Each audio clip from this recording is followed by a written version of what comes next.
Hi, this is Rabbi Chaim Coffman, and we have a special video tonight. This week is Parshas Zachor, right? Literally means to remember. Parshas Zachor is always read the week before Purim because it speaks about Amalek, the people of Amalek, because Haman is an offshoot of Amalek. So we read these three verses before Purim, which is Purim's coming up next week. So this Shabbos, we read these special verses from the Torah in the book of Deuteronomy, which we'll see, and it's read, and everyone should hear the words. Definitely need to hear the words. Women, many rabbinical authorities hold there's a special Torah command as well for women, even though women really, when it comes to prayer in general, women have an obligation to pray once, maybe twice, right? Maybe twice during the day. Right? Certainly, they don't have an obligation to come to synagogue. If they want to, fine. If not, not. Because it's what we call mitzvah she'aseh azman grama. It is a mitzvah bound by time. So even though they may have an obligation to pray, but everybody agrees, they certainly don't have to come to synagogue. But there are times when they should. Now this time to hear Parshas Zachor is an important time for women to come. Right? It takes a few minutes. And a lot of times in many places, they have a separate reading just for women, right? If they can't get there in the morning or whatever the case is, so they have a special reading either after services are over or sometime later in the day.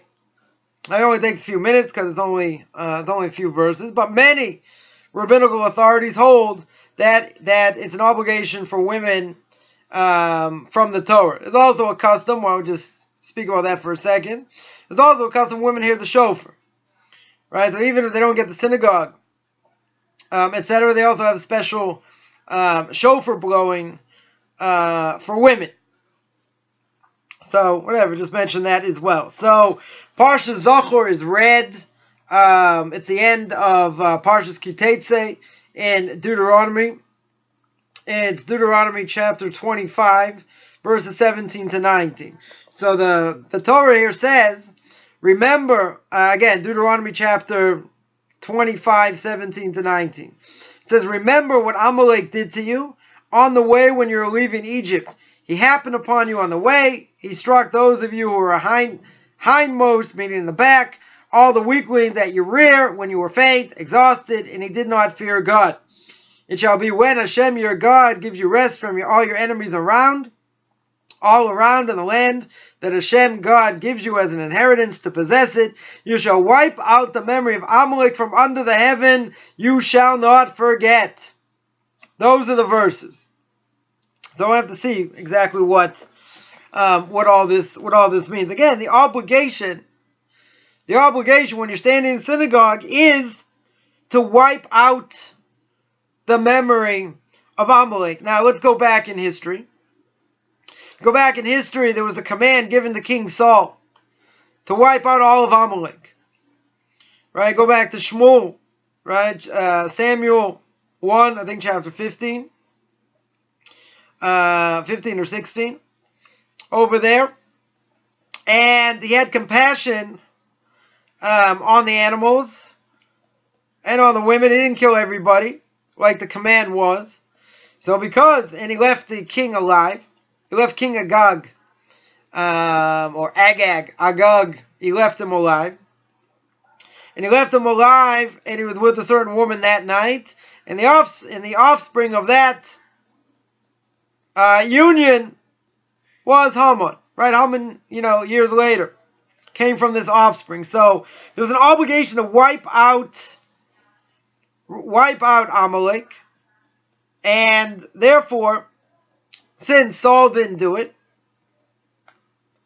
so Amalek has been a thorn in the side of the Jewish people, even though we don't know who Amalek is today, because Sancherib, as it says in the prophets, Sancherib messed up all the nations. He mixed them all up.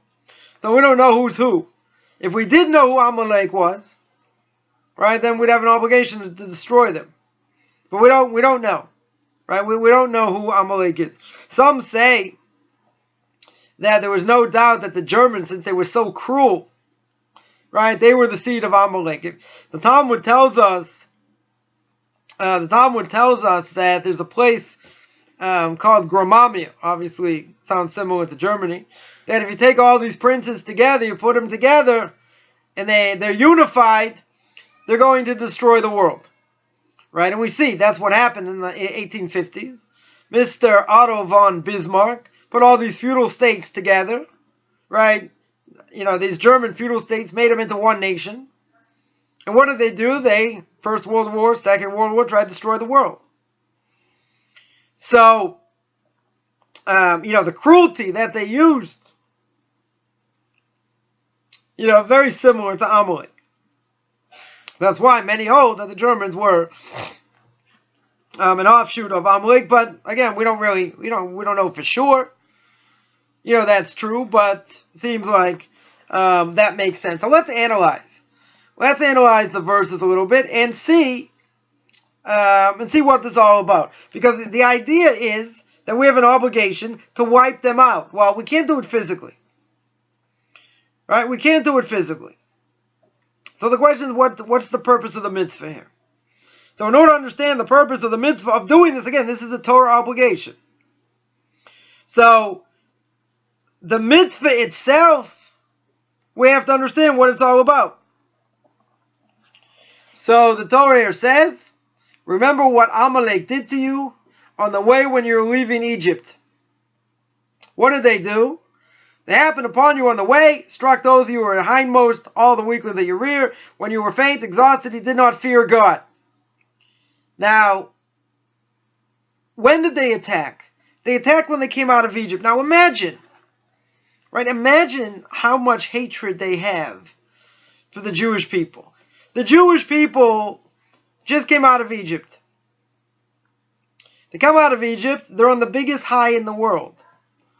Right? God takes them from, being slaves, takes them out, all the miracles, the plagues, splitting of the sea, right? We're going to speak about Passover in coming weeks, right? But the splitting of the sea and all this, Egypt is totally decimated, totally destroyed, and what happens? They decide to attack the Jewish people.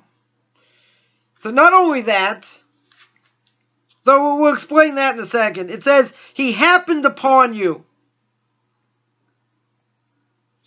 Asher korcha b'derech. Happened upon you. What is korcha? Korcha, what's the root? Right, the root is kuf reish, kor, being cold. What did they do? They tried to cool down the fact that the Jewish people are on the highest, they're at the highest level at this point. Because God had wiped out the most powerful nation. Not only that, he made them poor because Jewish people took all their wealth. And they decimated the nation with all the plagues.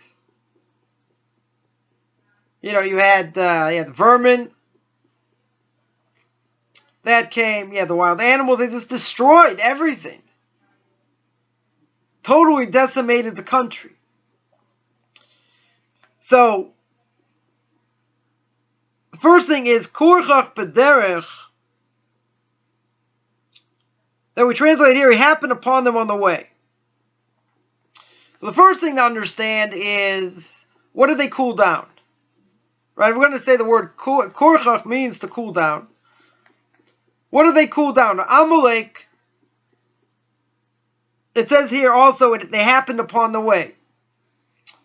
So it means they have no belief whatsoever in divine providence. In Hashgacha Pratis. They don't believe in the supernatural. Right? Remember, Haman, and we'll think about Purim next week. Haman does not believe in the supernatural. But because he doesn't believe in the supernatural, that's what ends up getting him killed.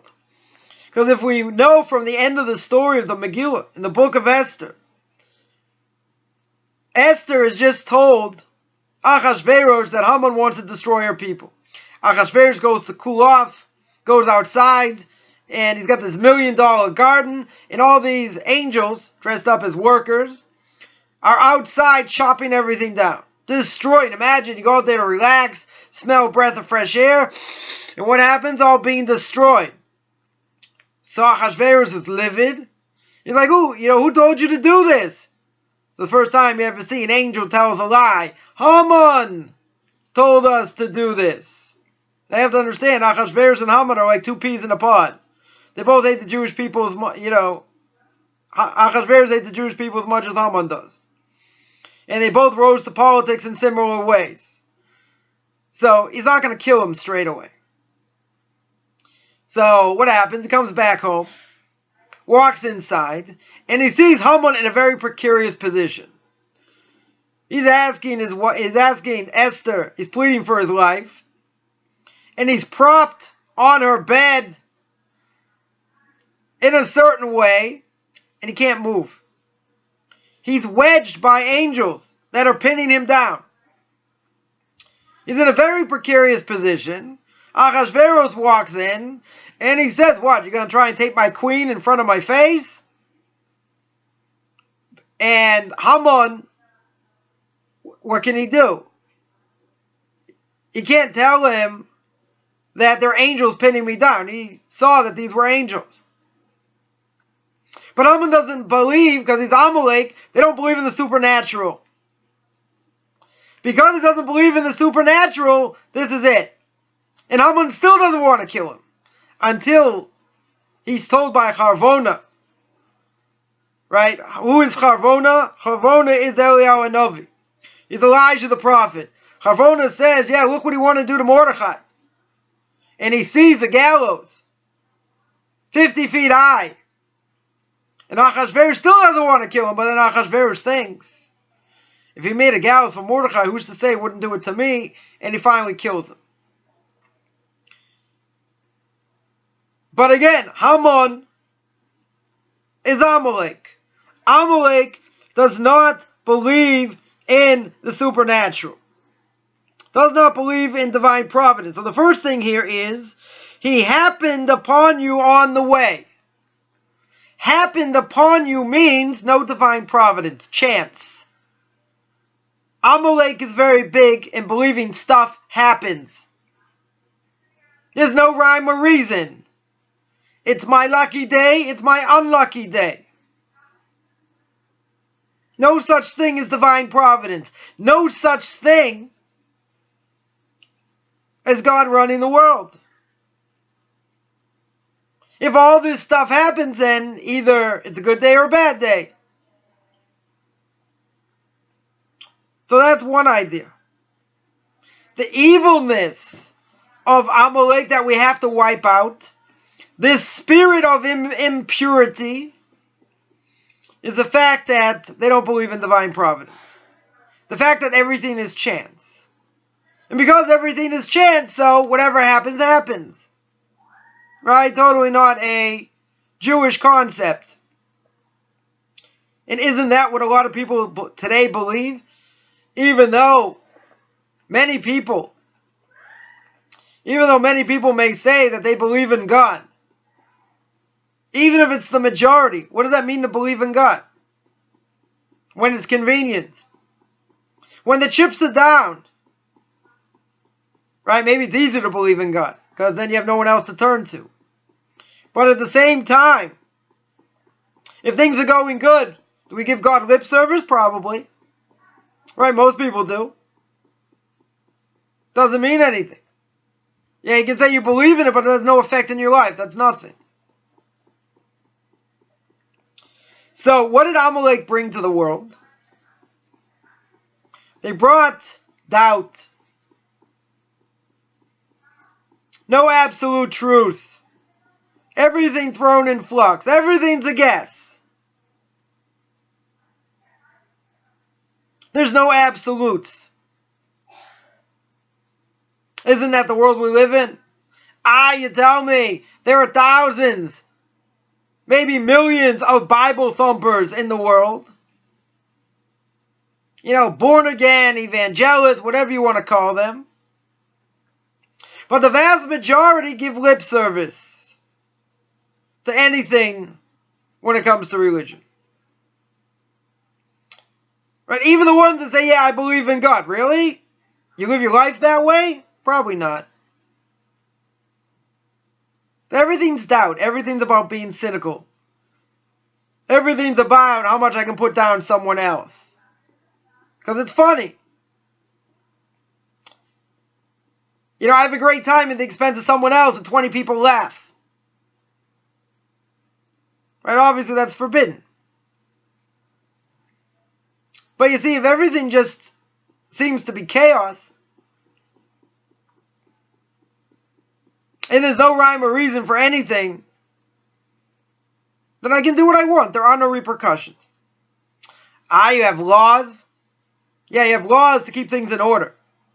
Imagine what the world would look like if you didn't have laws on the books.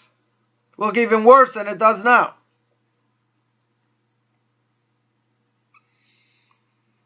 So, when we think about Amalek, we think about this worldview. And how this worldview is catastrophic. Why is it catastrophic? Because it takes God right out of the world. If God was here right now, let him do X. I don't even believe that. Let him show me a sign. Let him do something. Let him wiggle my finger. Nothing. Belief in God is hard. It takes work. Even if there are things we don't understand. Right? We believe what God does is good. There's a tremendous amount of evil. And people die young. And there's disease. And all kinds of other goodies in this world. That's the age-old question. If God is all good, how can this happen? Alright, that's not the topic for now. But Amalek brought doubt into the world. Brought cynicism in the world. Mocks, scoffs at anything religious. That's bad. Right? That's one aspect here. That they don't believe in the divine. They don't believe in divine providence. Everything happens by chance. That we have to uproot. That we have to work on a daily basis and take it away from us. And strengthen our belief in God. Now, strengthening your belief in God doesn't mean, I believe. We believe, Judaism holds, there's a mitzvah to believe in God through knowledge. And there's a lot of knowledge out there that proves that God is there. Right? Again, that's not the topic for now. But to the extent that Judaism says, in Exodus chapter 20, you go to the Ten Commandments. What's the first of the Ten Commandments? Anochi Hashem Elokecha. Anochi Hashem Elokecha, I am the Lord your God. How do you know I'm the Lord your God? Because I took you out of Egypt. God intervenes in history. Divine providence. Much stronger than he created the world. Because nobody was there when he created the world. But again, that belief, when we see everything else around us, has to be worked on. Has to be strengthened. Amalek comes along and destroys that. That's their mantra. There is no supernatural. Stuff happens. It's horrific. God allows this to happen because people have free will. So when we live in an upside down world, all the more so we have to work on our belief in Him. Even if left seems like right and right seems like left. But there's so many different ways to see that God, yeah, He does run the world. And there is justice. But it's harder to see when everything's in a state of flux. So as we continue, so that's what it means. It happened upon you on the way. Oh, they wanted to cool things down. Right? Because remember, the Jewish people are in the highest role right now. And still they want to attack. And who did they attack? They struck those of you who were hindmost in the back. All the weaklings at your rear, when you were faint, exhausted, you did not fear God. Who do they attack? Do they attack a standing army? No. Do they fight fair? No. A bunch of cowards. Right? They ambush. They hit the weakest of the group. And by hitting the weakest of the group, that's how they show power.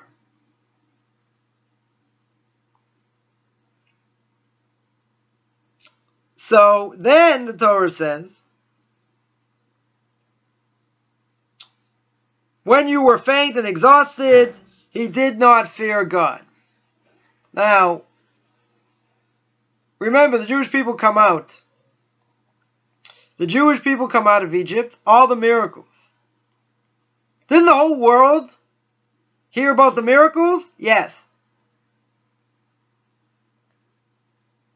So if they heard about the miracles, and if someone would have heard of how decimated this country was and what happened, and and the splitting of the sea and all the plagues and even all the miracles in the desert, of how they survived miraculously. Why in the world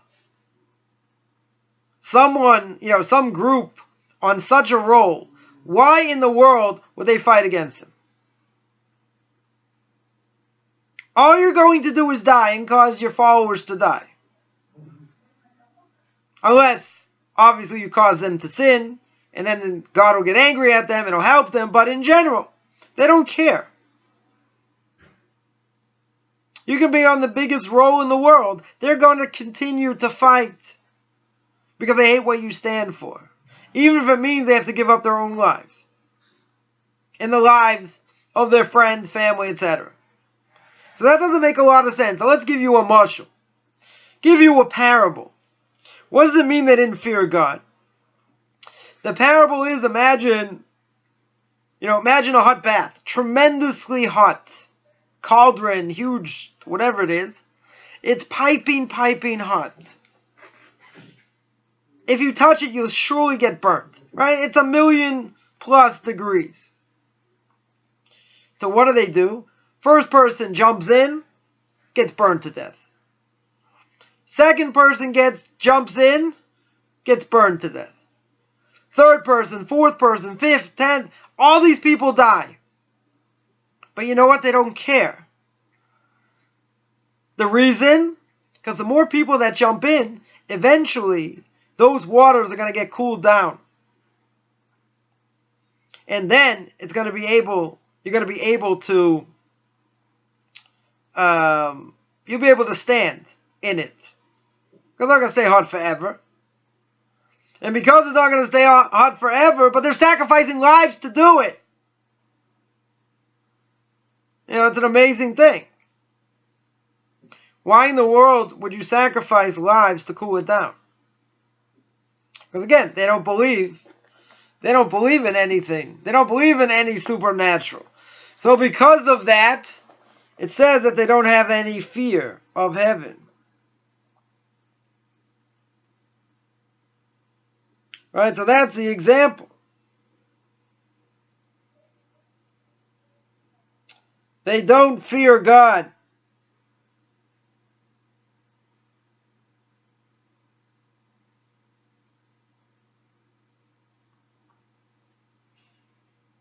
So we see from here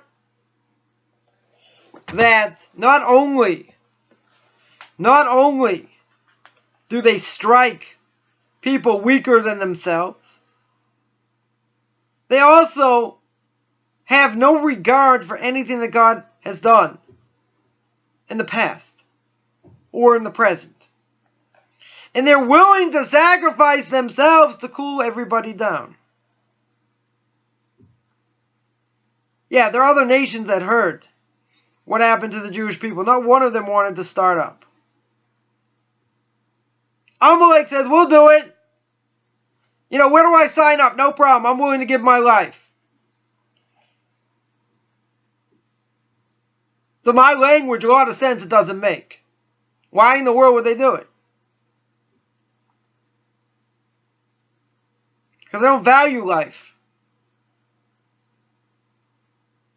They don't care what happened in the past.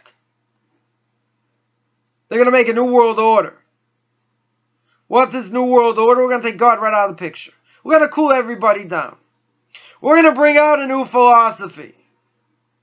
And the philosophy is, stuff happens.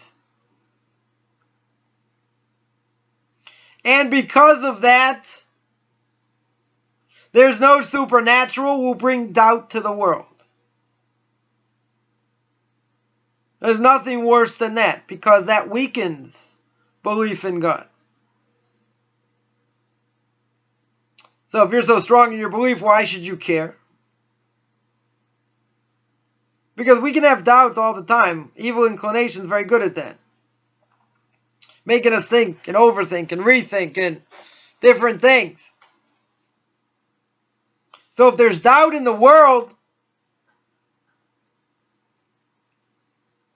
it can potentially weaken my belief in Him. That's why over here the Torah says they did not fear God. Because any rational person would not ever have started up with the Jewish people. But since they didn't fear God, they don't care. Because they don't care, they're willing to sacrifice hundreds, thousands of their own people in order that the belief in God is weakened. And if they accomplish that, they're happy. And they'll get t-shirts made. Stuff happens. That's it. Stuff happens. You were born under the wrong sign. You wrong place at the wrong time. Boom. That's what they hold. You go through the book of Esther, you see that clear. All these things Haman does, or he tries to do, gets turned over. And his wife says, Mordecai's from the Jews, for you don't stand a chance now, and that was it. That was the beginning of the end. One thing after another going wrong until he's finally hung. So then the Torah continues. And the Torah says, it shall be when Hashem your God gives you rest from all your enemies around, in the land Hashem your God gives to you as inheritance, i.e. the land of Israel. Again, pretty clear he's going to give it to you as an inheritance. That hasn't changed. It's not like a 5-year option to renew. No one can lay claim if you go according to the entire Torah. Every step along the way, God says, I'm making a covenant with you. And for the future of your children. He says it to Abraham, says it to Isaac, says it to Jacob. Right? Says it to his kids. This is the covenant I made. Has not changed. Right? So anyone who says that the land doesn't belong to us or we're not chosen, have to show where God said it. And he made a declaration to the entire Jewish people. I don't see that in my book. So, when the Jewish people have rest in the land that God gave you, i.e. the land of Israel, you're going to possess it. And you wipe out the nations there. And you wipe out the memory of Amalek. From under the heaven you shall not forget. So, we can't destroy Amalek. Right? We don't know who Amalek is today. But we have to wipe out their memory. Right? So what does it mean we wipe out their their memory, and you shouldn't forget? If I wipe it out, it's not there. So how can I wipe it out and I won't forget? Sort of like, it's like a catch-22. I'm not going to forget, so therefore it's not there.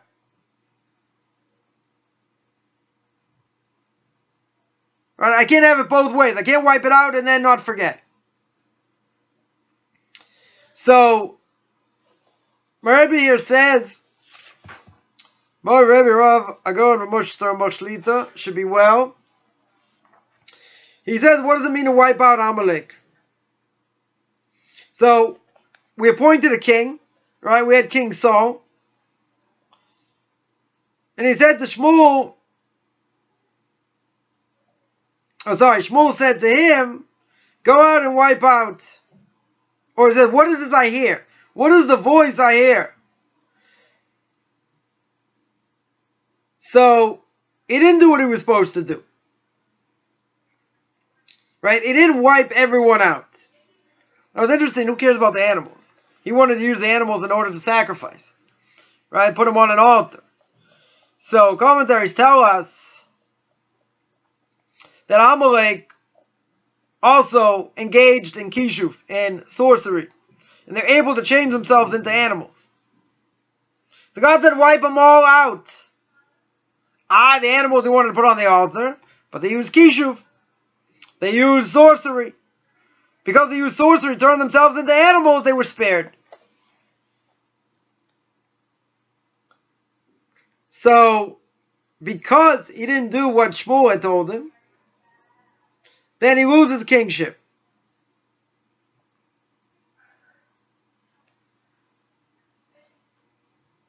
And it's measure for measure. Why? Since he left the small ones around, and he didn't do what God wanted to do, right? So God takes from the kingship, and he gives it to a small person. Who's the small one? King David.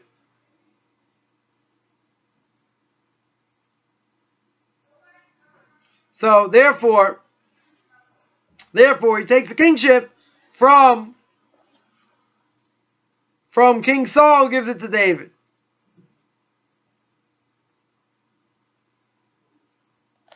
Now, from here, what do we see? That wiping out the enemy is only a command by Amalek. In other words, Amalek is so bad, we don't see it by any other nation. God doesn't say, wipe out the enemy and don't forget. Sorry, wipe out their memory and don't forget. You don't see that by the Hittites, by the Perizzites. You don't see it by anybody else. So, Rabbi wants to say that the impurity of Amalek, that even with all the miracles that were done in Egypt, they said it was all mikra. All happened by chance. Right? How did the sea split? It was high tide. How did the other things happen? It was a coincidence. You know, there was a wind. It came. It did this. Right? You can explain it according to nature. Maybe.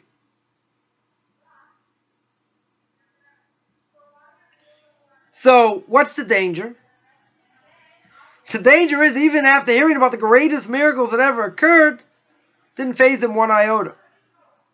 They weren't afraid. They denied God. Not only what he did, but how he constantly runs the world.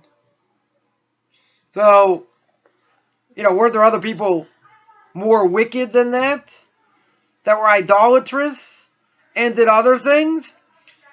So even though idolatry is one of the big three cardinal sins a Jew, anytime, any place, has to give up their life for, right? Immorality and murder is the other two. Here it's worse. Because here, with all the miracles, you deny it.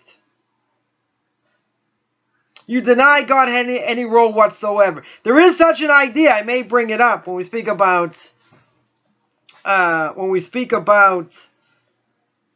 Passover.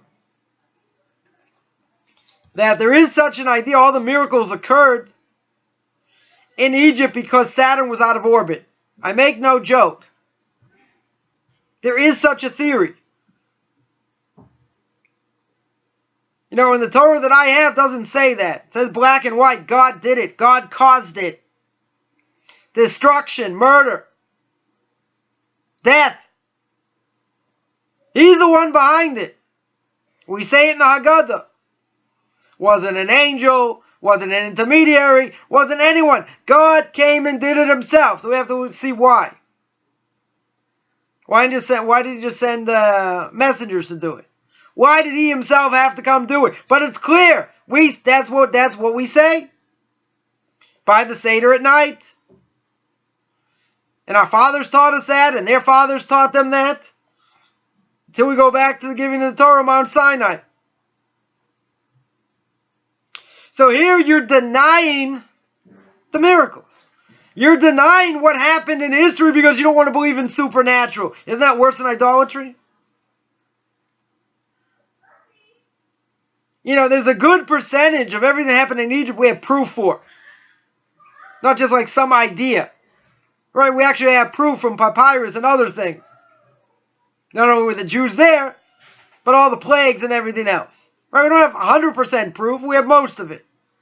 If you have most of it, and you haven't found the other proof yet, that doesn't matter. Because that already shows that it's true. Nonetheless, that's worse. So that's worse than idolatry. Now, Rabbi here brings down from the Brisker Rov. The Brisker Rov, his father was Chaim of Brisk. Great rabbinic genius. And the Brisker Rov said like this. The Talmud tells us a ganav is worse than a gazlan. A ganav is someone steals in hiding. He makes sure no one's looking around, and he takes something. A gazlan's more brazen. A gazlan beats up Granny, smacks her, throws her down, and he steals her pocketbook. So the Talmud says that a ganav who steals in hiding is worse than a gazlan. Why? Because a ganav, someone who steals and he hides himself, is only afraid of man. Right? He looks both ways, no one sees him. He's only afraid of man, not afraid of God. Not worried about anybody else. Right? Meaning by God. But a gazlan, a gazlan is worse. Someone takes a gun, puts it to your head, says, give me all your money, and then takes off. Why isn't that worse? He's more brazen. Why? Because he's not even afraid of man. He'll do it right in front of your face.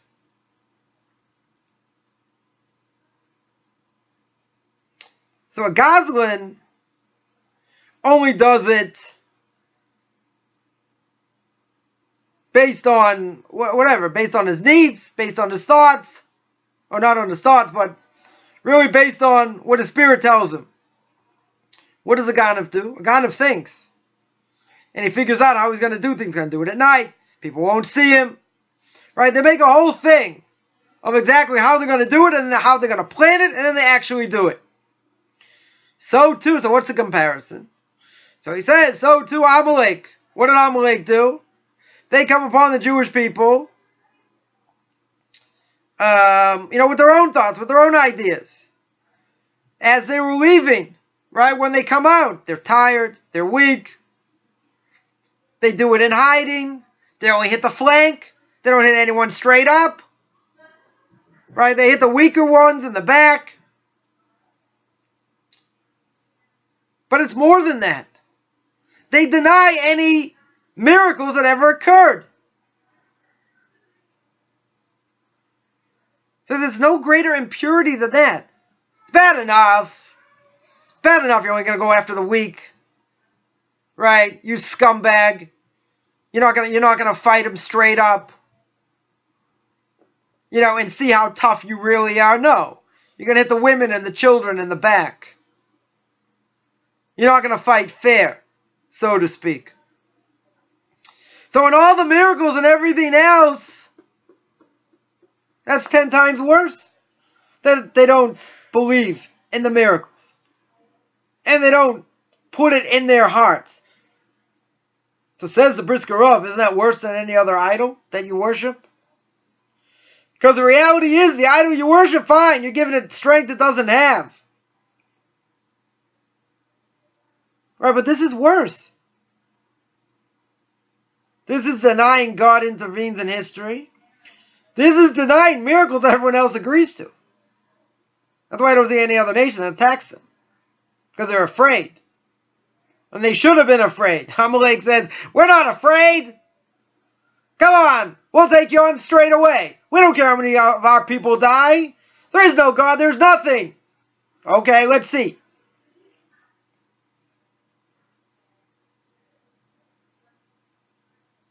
So he says today, what do? People have ideas. People have things that they believe in, which is much worse than someone who just does something by desire. Right? Someone who does something by desire, they're overcome. Someone will say, I have a treif urge. I have a non-kosher urge, I have to eat a pepperoni pizza, and they run to a pizza shop. That's desire. But someone who actually somewhat thinks things out and does something because this is what they believe in,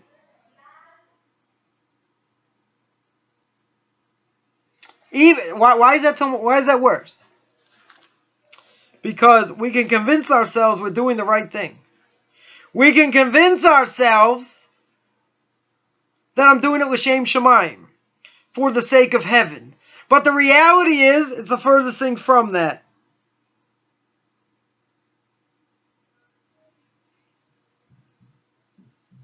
Of course I have a right to do X, Y, or Z. The person deserves it. They had it coming. You see, God's going to punish them. They dress up in their talis. They have tefillin on. They show how religious they are. Right? But what's the reality? The reality is not that way. The reality is that they're putting it in a way that they think represents absolute truth. We say, doesn't everybody do that? Certainly the Arabs do that. They think, they die, they're going to get 70 virgins in the next world. So they're doing it for the sake of their God, and that's what he wants, and blah, blah, blah. They also think they're doing it for the right thing. And it's absolute. Right, so we know there's a difference between what's said and what they do. It's tremendously skewed.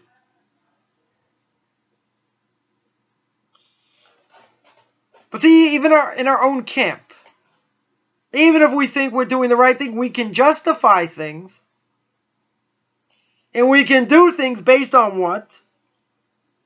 Based on this is my belief and this is what I think is right. We dress it up as something being totally kosher when it's forbidden. That, says the Brisker Rav, is much more dangerous. It's dangerous because you're dressing it up as something that it's not. And you'll do it in such a way where, of course it's true. Of course I have a right to do this. And you justify it any which way, and it's the furthest thing from the truth. So what does it mean? It means you have an agenda. And you take this agenda and you spread it, and you say, I'm doing it l'shem shamayim. What does it mean l'shem shamayim? For the sake of heaven. For the sake of heaven means I do it for no other reason than what God wants. So if what you do causes other people to feel bad, or causes people to be slandered or maligned, I don't see that as being l'shem shamayim. It means you have an agenda.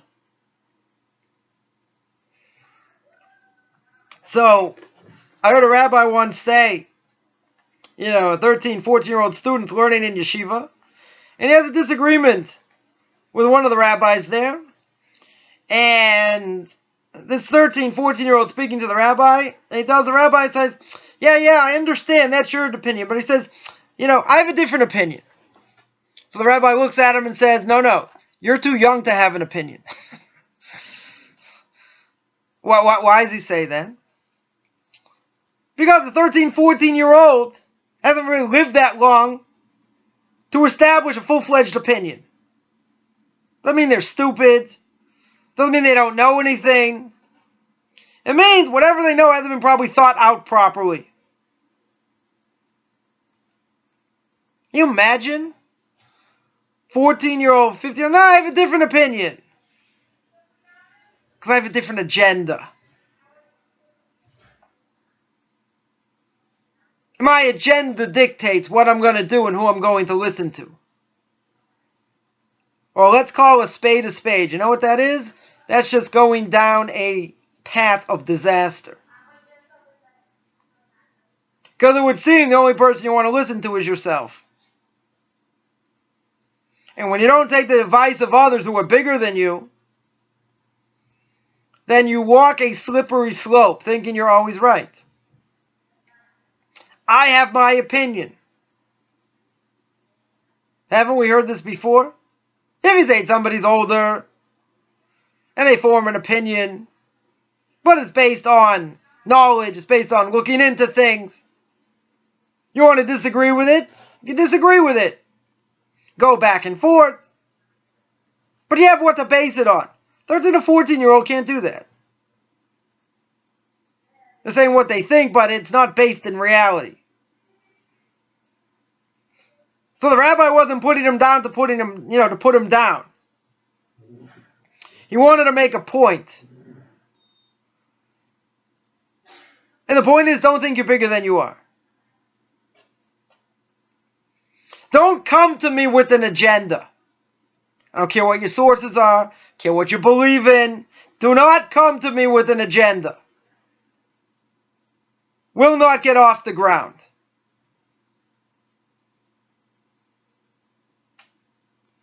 Says the Brisker Rav, that's dangerous.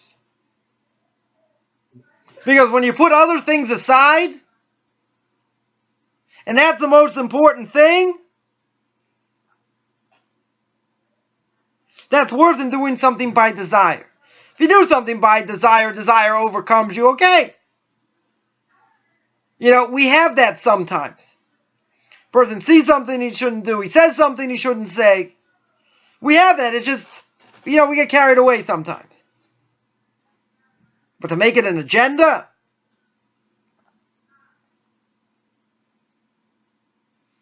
they dress it up as being in the Holy of Holies. It's so special, my agenda goes, you fill in the blank. So you'll say, well, doesn't everyone have an agenda? Not if you believe in Torah. If you believe in Torah that it's the written word was spoken by God to Moshe, and Moshe passed it down, and we're the recipients and it hasn't changed throughout the millennia. One of the 13 principles hasn't changed. If that's true, then we're serving him for one reason, because he deserves to be served. We don't have any ulterior motives. I'm not trying to prove anything to anybody. I'm trying to be the best Jew I can be. And unfortunately, a lot of times we fail. It doesn't stop you from trying to climb. Doing something with Shem Shemayim means there's no other purpose except because God wants it. And he wants me to serve him. And he wants me to pray. And he wants me to say blessings. He wants me to hear the Megillah. He wants me to give Matanas Levyonim, people who need money. Right? You have to give charity. You have to give Shalach Manos. You have to give gifts to your friends. Food gifts. Right? We'll speak about that maybe next week when we speak about Purim. Then it'll come to Passover, and you got to start cleaning like a madman, or a woman, or a child. Or my kids say, we're not slaves and you're not Pharaoh. I said, I know. Keep cleaning. Still have to clean. Get rid of every leavened product you have. Clean out the car. Clean out any place where there's a leavened product. I don't care if you don't like it. Got to do it, because by the 15th of Nisan, by hook or by crook, your house has to be clean. You're going to have a Seder. 3 matzahs, 4 cups of wine or grape juice. You have bitter herbs. Got to work. Figure out a plan. How are you going to do it? Why am I doing it? Because I believe it's the right thing to do. Regardless, I think I'm going to get a portion of the world to come. Right? Most people are not going to keep the mitzvah because they're afraid they're going to fry in hell forever. Not going to go over so well. Let's keep the mitzvah, otherwise we're going to fry. So you fry, I'm going to have some fun. You know, I'll take my chances. But that's what we live for. We live to do the right thing. For no other reason than it's the right thing.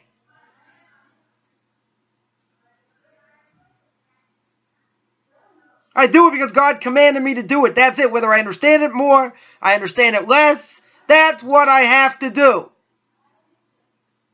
Says the Brisker Rav, no agenda. He says having an agenda is worse than doing something because I had desire. So when we come to Parshas Zachor, and we come to synagogue and we hear these verses, think, what does it mean to wipe out the memory? Strengthen our belief in God. Believe even more. Things happen for a reason. There's divine providence. Prepare yourself for the miracles that occur and will continue to occur for the sake of the Jewish people. And say that nothing happens by chance. When we do that and we put all that together, that takes away the impurity that Amalek brings into the world.